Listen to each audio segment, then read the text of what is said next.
Hello, welcome back. ഇന്ന് air ഫ്രയറിനെ കുറിച്ചിട്ട് കുറച്ച് കാര്യങ്ങളാണ് പറഞ്ഞു തരുന്നത്. ഇതിൽ റെസിപ്പീസ് ഒന്നും കാണിക്കുന്നില്ല. എനിക്ക് കമൻസിലായിട്ട് വരുന്ന വീണ്ടും ചോദിക്കുന്ന കുറച്ച് കാര്യങ്ങളുണ്ട്. അതാണ് ഞാനിത് മെയിനായിട്ട് ഉൾപ്പെടുത്തുന്നത്. ഇതിൽ നമുക്ക് എയർ ഫ്രയറിൽ ഏതൊക്കെ പാത്രങ്ങൾ യൂസ് ചെയ്യാം, അതുപോലെ ഇതിൻ്റെ കറണ്ട് ബില്ല് എത്രയാകും, ഇതിൻ്റെ ക്ലീനിങ്, ഇത് മൂന്നും ഉൾക്കൊള്ളിച്ചുകൊണ്ടുള്ള ഒരു വീഡിയോ ആണ് ചെയ്യുന്നത്. ആദ്യം തന്നെ എയർ ഫ്രയറിൽ നമുക്ക് ഏതൊക്കെ പാത്രങ്ങൾ വെക്കാമെന്നുള്ളത് പറഞ്ഞുതരാം. അപ്പോൾ ഞാനിതിൽ യൂസ് ചെയ്യുന്നതാണ് കാണിക്കുന്നത്. ഞാൻ സ്റ്റെയിൻലെസ് സ്റ്റീൽ യൂസ് ചെയ്യാറുണ്ട്. അതായത് ഇപ്പോഴത്തെ സ്റ്റെയിൻലെസ് സ്റ്റീലിൻ്റെ പാത്രങ്ങൾ എയർ ഫ്രയറിൽ വലിപ്പം അനുസരിച്ചിട്ടുള്ള ആ ഒരു സ്റ്റീൽ പാത്രങ്ങൾ ഞാൻ എയർ ഫ്രയറിൽ വെക്കാറുണ്ട്. പക്ഷെ നമ്മൾ വെക്കുമ്പോൾ ശ്രദ്ധിക്കേണ്ടത് നല്ല ചൂടായിരിക്കും. നമ്മൾ പുറത്തെടുക്കുമ്പോൾ കൈ പൊള്ളാതിരിക്കാൻ ശ്രദ്ധിക്കണം. അല്ലാതെ നമുക്ക് ആ ഒരു പാത്രം കളറ് മാറുകയോ അല്ലെങ്കിൽ എയർ ഫ്രയറിന് ഒന്നും പറ്റുകയോ ഒന്നും ചെയ്യില്ല കേട്ടോ. അപ്പോൾ ഞാൻ ഇതിൽ സ്റ്റെയിൻലെസ് സ്റ്റീൽ യൂസ് ചെയ്യാറുണ്ട്. ഞാൻ വീഡിയോ ഇടുമ്പോൾ അധികം പേരും ചോദിക്കുന്ന ഒരു ക്വസ്റ്റ്യനാണ്, നമുക്ക് സ്റ്റീൽ പാത്രം എയർ ഫ്രയറിൽ വെക്കാൻ പറ്റുമെന്നുള്ളത്. അപ്പോൾ സ്റ്റീൽ പാത്രം എയർ ഫ്രയറിൽ വെക്കുന്നത് കൊണ്ട് യാതൊരു കുഴപ്പമില്ല. പിന്നെ നമുക്ക് കേക്ക് മോൾഡ് അങ്ങനത്തെ അലൂമിനിയം പാത്രം ഞാനിതുവരെ യൂസ് ചെയ്തിട്ടില്ല. എനിക്ക് ഈ ഒരു വലിപ്പമുള്ള അലൂമിനിയം പാത്രം ഇല്ലാത്തതുകൊണ്ട് അലൂമിനിയം പാത്രം ഞാൻ യൂസ് ആക്കിയിട്ടില്ല. പിന്നെ സ്റ്റെയിൻലെസ് സ്റ്റീൽ എൻ്റെ പാത്രങ്ങൾ വെക്കാറുണ്ട്. യാതൊരു കുഴപ്പവും ഇതുവരെ പറ്റിയിട്ടില്ല. കേക്കിൻ്റെ ഒക്കെ വീഡിയോ ഇട്ടപ്പോൾ ചോദിച്ചിരുന്നു ഇതേപോലത്തെ ഗ്ലാസ് ബൗൾ. ഞാനിത് ഗ്ലാസ് ബൗളിലാണ് ഉണ്ടാക്കിയിട്ട് വെച്ചിട്ടുള്ളത്, ബേക്ക് ചെയ്തിട്ടുള്ളത്. ഇത് നമുക്ക് എയർ ഫ്രയറിൽ യൂസ് ആക്കുന്നതുകൊണ്ട് കുഴപ്പമുണ്ടോ എന്നുള്ള യാതൊരു കുഴപ്പമില്ല. ഞാനിതാ ഇതേപോലത്തെ നല്ല കട്ടിയുള്ള ഗ്ലാസ് ബൗളാണ് എടുത്തിട്ടുള്ളത്. അപ്പോൾ ഇത് നമുക്ക് ഓവനിലൊക്കെ സപ്പോർട്ട് ചെയ്യുന്ന ഗ്ലാസ് ബൗളാണ്. നല്ല കട്ടിയുള്ള ക്വാളിറ്റിയുള്ള ഗ്ലാസ് ബൗളാണ്. നമുക്കിത് സൂപ്പർ മാർക്കറ്റിലും ഓൺലൈനായിട്ടൊക്കെ വാങ്ങാൻ കിട്ടും. യാതൊരു കുഴപ്പമില്ല ബേക്ക് ചെയ്യുന്നത് കൊണ്ട്. പിന്നെ ഇതേപോലത്തെ സെറാമിക് പ്ലേറ്റില്ലേ, ഇത് ഞാനിപ്പോൾ ഐക്കേന്ന് വാങ്ങിച്ചിട്ടുള്ള സെറാമിക് പ്ലേറ്റാണ്. ഇതുവരെ എയർ ഫ്രയറിൽ വെച്ചത് കൊണ്ട് യാതൊരു കുഴപ്പവും പറ്റിയിട്ടില്ല. പിന്നെ ഈ ഒരു കപ്പും, ഇത് കപ്പ് ലോക്കൽ ഷോപ്പിൽ നിന്ന് വാങ്ങിച്ചിട്ടുള്ളതാണ്. നല്ല ക്വാളിറ്റിയുള്ള കപ്പ് തന്നെയാണ്. അപ്പോൾ ഇതേപോലത്തെ പാത്രങ്ങൾ നമുക്ക് എയർ ഫ്രയറിൽ വെക്കാൻ പറ്റും.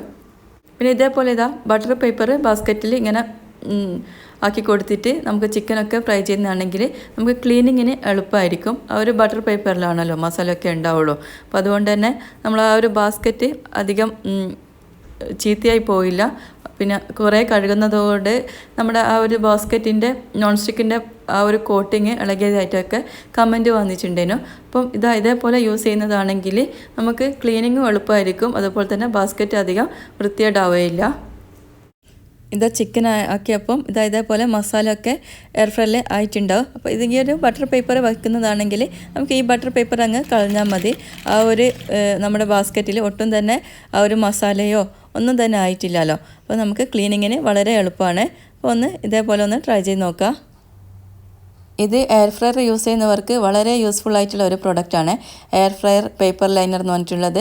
അധിക പേർക്കും അറിയുന്നതായിരിക്കും, അറിയാത്തവർക്ക് വേണ്ടിയിട്ട് കറക്റ്റ് കാണിച്ചു തരുന്നതാണ്. അപ്പോൾ ഇത് ഞാൻ ഇവിടെ ഒരു ലോക്കൽ ഷോപ്പിൽ നിന്ന് വാങ്ങിച്ചിട്ടുള്ളതാണ്. ഇത് നമുക്ക് ഓൺലൈനായിട്ടോ അല്ലാതെയൊക്കെ വാങ്ങാൻ കിട്ടും, സൂപ്പർ മാർക്കറ്റിലൊക്കെ വാങ്ങാൻ കിട്ടും. ഇതേപോലെയാണ് പാക്കിങ് വരുന്നത്.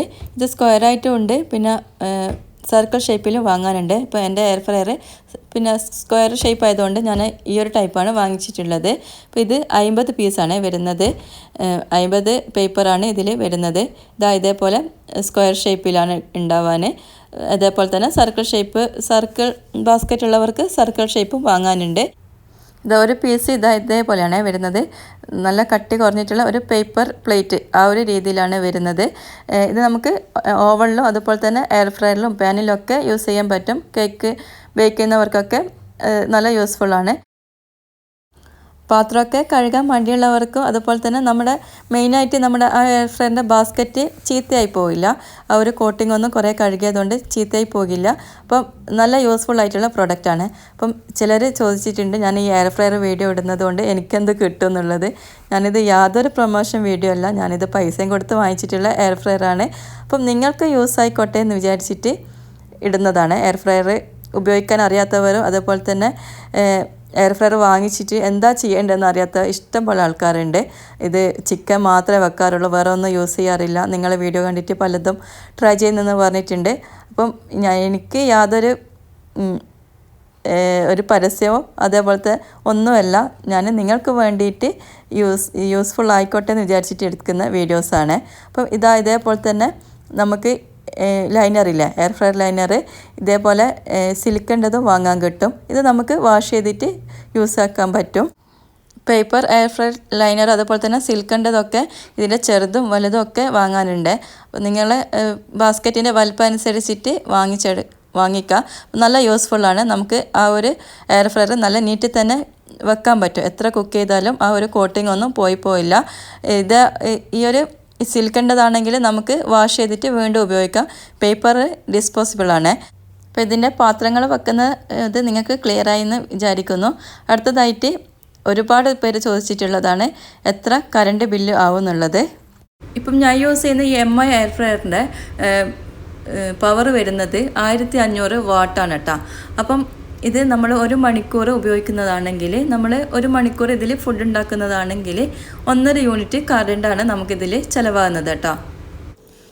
പിന്നെ എയർ ഫ്രയർ ഒന്നും നമ്മൾ 1 മണിക്കൂറൊന്നും അങ്ങനെ യൂസ് ചെയ്യേണ്ട ആവശ്യം ഉണ്ടാവില്ല കേട്ടോ. നമ്മൾ കാര്യമായിട്ട് ഇതിൽ ചിക്കൻ അതുപോലെ തന്നെ ഫിഷ് എല്ലാം ഫ്രൈ ചെയ്യുമ്പോൾ കൂടുതൽ ഒരു 30 മിനിറ്റ്, ഒരു 20 മിനിറ്റ് 15 മിനിറ്റ് ആകുമ്പോഴത്തേക്ക് തന്നെ നമുക്കത് കുക്കായി കിട്ടും, ഫ്രൈ ആയി കിട്ടും.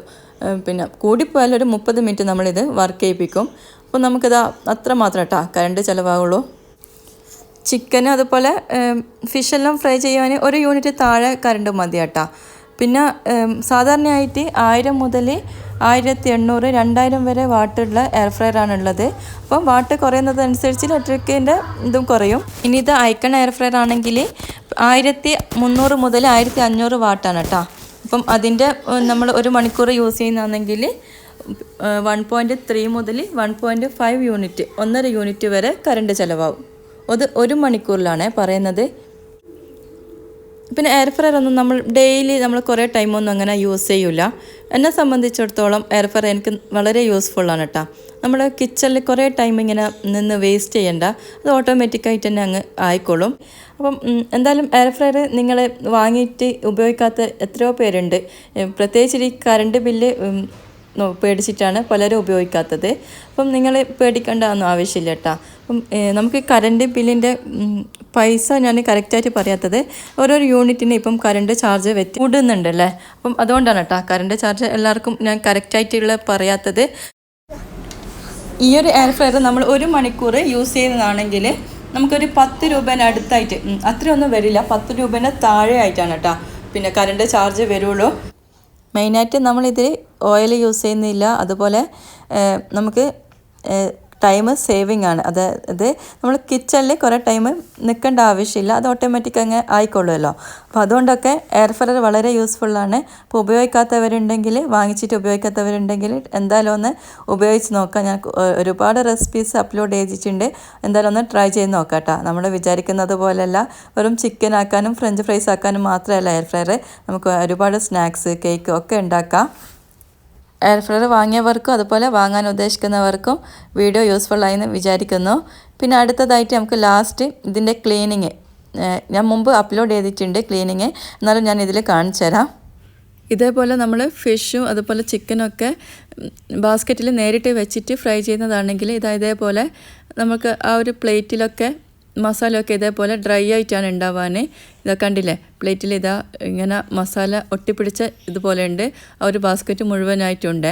അപ്പോൾ നമുക്കിത് നന്നായിട്ട് ക്ലീൻ ചെയ്തെടുക്കണം. ബാസ്ക്കറ്റിലേക്ക് ഞാൻ കുറച്ച് വെള്ളം ഒഴിച്ച് കൊടുക്കുന്നുണ്ട്. വെള്ളം ഒഴിച്ചിട്ട് വേണമെങ്കിൽ നമുക്കിതൊന്ന് കുതിർത്തതുപോലെ ആക്കിയിട്ടെടുക്കാം. അതായത് ആ ഒരു മസാലയൊക്കെ ഒന്ന് സോഫ്റ്റ് ആകാൻ വേണ്ടിയിട്ട് ഇങ്ങനെ ഒട്ടിപ്പിടിച്ചതുപോലെ ആണെങ്കിൽ നമ്മൾ ഉരച്ചിട്ടൊന്ന് ആക്കിക്കഴിഞ്ഞാൽ ആ കോട്ടിങ് പോയി പോവും. ഇനി നമ്മുടെ പിന്നെ പാത്രം കഴുകുന്ന ഒരു സ്പോഞ്ചില്ലേ, അപ്പോൾ അതിൻ്റെ ഈ സോഫ്റ്റായ ഭാഗത്ത് വേണം പിന്നെ ലിക്വിഡ് ഒഴിച്ചിട്ട് കഴുകാൻ വേണ്ടിയിട്ട്. ആ ഹാർഡ് ഭാഗം വേണ്ട, ഈ ഒരു സോഫ്റ്റ് ഭാഗം ഉപയോഗിച്ചിട്ട് നന്നായിട്ടൊന്ന് കഴുകിയിട്ട് എടുക്കാം, ഉരച്ചെടുക്കാം. മസാലയൊക്കെ നന്നായി ഡ്രൈ ആയി പോയിട്ട് ഇങ്ങനെ ആണെങ്കിൽ നിങ്ങളെന്തായാലും ഇത് സോക്ക് ചെയ്ത് വെച്ചിട്ട് വേണം കഴുകിയെടുക്കാൻ വേണ്ടിയിട്ട്, അല്ലാതെ സ്റ്റെയിൻലെസ് സ്ക്രബ്ബറൊന്നും ഉപയോഗിച്ചിട്ട് കഴുകാൻ പാടില്ല. അപ്പോൾ നമ്മുടെ നോൺ സ്റ്റിക്കിൻ്റെ ആ ഒരു കോട്ടിങ് പോയി പോവും. അപ്പോൾ നമ്മുടെ ചിക്കനൊക്കെ ഉണ്ടാക്കുന്നതാണെങ്കിൽ ഇതിൽ ഒട്ടിപ്പിടിച്ചു പോവും. നമ്മൾ നോൺ സ്റ്റിക്കിൻ്റെ പാത്രം എങ്ങനെയാണോ യൂസ് ചെയ്യുന്നത് അതേപോലെ തന്നെയാണ് ഇത് യൂസ് ചെയ്യേണ്ടത്. ആ ഒരു മെയിൻ്റെനൻസ് തന്നെയാണ് ഇതിലും കൊടുക്കേണ്ടത്. ഞാനിപ്പം മുഴുവനായിട്ടും കഴുകി എടുത്തിട്ടുണ്ട്. ഇതാ ഒട്ടും തന്നെ ആ ഒരു മസാലേൻ്റെ ഇതൊന്നുമില്ല. നന്നായി ലിക്വിഡ് ഉപയോഗിച്ചിട്ട് ഉരച്ച് വെച്ചിട്ട് ഇതാ നന്നായിട്ട് കഴുകി എടുത്തിട്ടുണ്ട്. ഇനി ഇത് ഒരു തുണി ഉപയോഗിച്ചിട്ട് നന്നായിട്ട് തുടച്ചെടുക്കാം. ആ ഒരു പ്ലേറ്റൊക്കെ നന്നായിട്ട് തുടച്ചെടുക്കുന്നുണ്ട്. അപ്പോൾ നമുക്ക് ഈ ഒരു ക്ലീനിങ് ഈസി ആകാൻ വേണ്ടിയിട്ടാണ് ആ ഒരു എയർ ഫ്രയർ ലൈനർ അതുപോലെ ബട്ടർ പേപ്പറൊക്കെ ആക്കുന്നതാണെങ്കിൽ നമുക്ക് ക്ലീൻ ചെയ്യാൻ എളുപ്പമായിരിക്കും. നിങ്ങൾക്ക് സംഭവം മനസ്സിലായില്ലേ? അപ്പോൾ അത് വാങ്ങാൻ ഉദ്ദേശിക്കുന്നവർക്ക് ഓൺലൈനായിട്ടും അതുപോലെ സൂപ്പർ മാർക്കറ്റിലൊക്കെ വാങ്ങാൻ കിട്ടും. ഒട്ടും തന്നെ വെള്ളമില്ലാത്ത ബാസ്ക്കറ്റ് നമുക്ക് ക്ലോസ് ചെയ്ത് കൊടുക്കാം. ഞാനിങ്ങനെയാണ് ക്ലീൻ ചെയ്യാറുള്ളത്. ക്ലീനിങ്ങിൻ്റെ ആയിട്ടുള്ള വീഡിയോ മുമ്പ് അപ്ലോഡ് ചെയ്തിട്ടുണ്ട്. ഇന്നത്തെ വീഡിയോ നിങ്ങൾക്ക് യൂസ്ഫുൾ ആയെന്ന് വിചാരിക്കുന്നു. അതുപോലെ എയർ ഫ്രയർ വാങ്ങാനോ അതുപോലെ എയർ ഫ്രയർ രണ്ടായിട്ട് യൂസ് ചെയ്യാത്തവർക്കൊക്കെ ഒന്ന് വീഡിയോ ഷെയർ ചെയ്ത് കൊടുക്കണേ. എൻ്റെ വീഡിയോ കൂടുതൽ കാണാനായിട്ട് സബ്സ്ക്രൈബ് ചെയ്ത് സപ്പോർട്ട് ചെയ്യുക. ഇൻഷാ അല്ലാഹ് മറ്റൊരു നല്ല വീഡിയോ ആയിട്ട് കാണാം. അസ്സലാമു അലൈക്കും.